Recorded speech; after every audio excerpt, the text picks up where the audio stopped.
К красному продолжению боя готовится Эрсан Макаров, Республика Саха-Якутия, село Султан.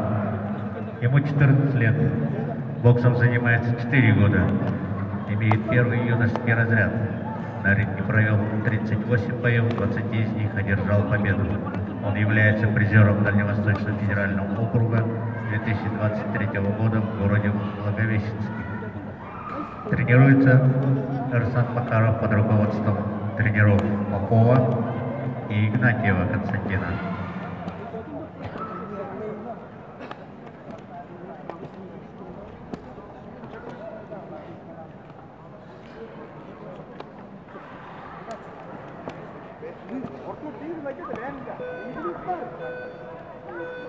Секунданты за ринг. Второй раунд.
В синем углу продолжение боя готовится Артур Дядьковский, Республика Саха-Якутия, Усть-Алданский улус.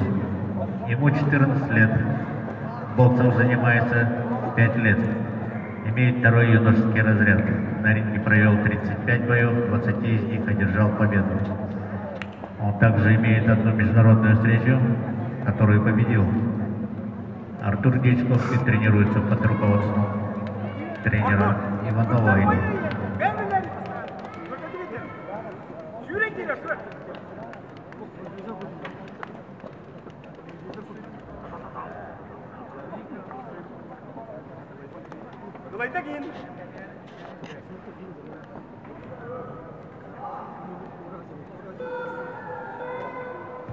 Секунда от Азарина.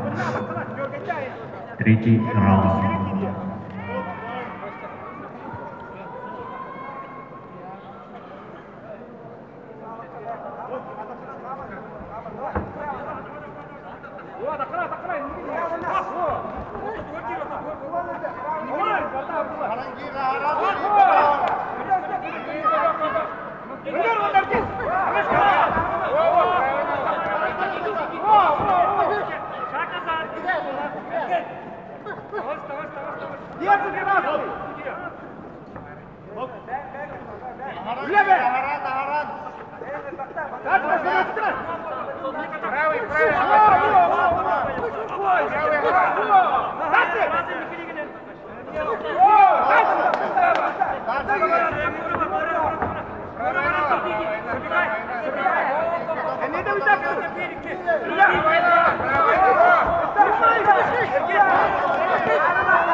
После объявления победителя этой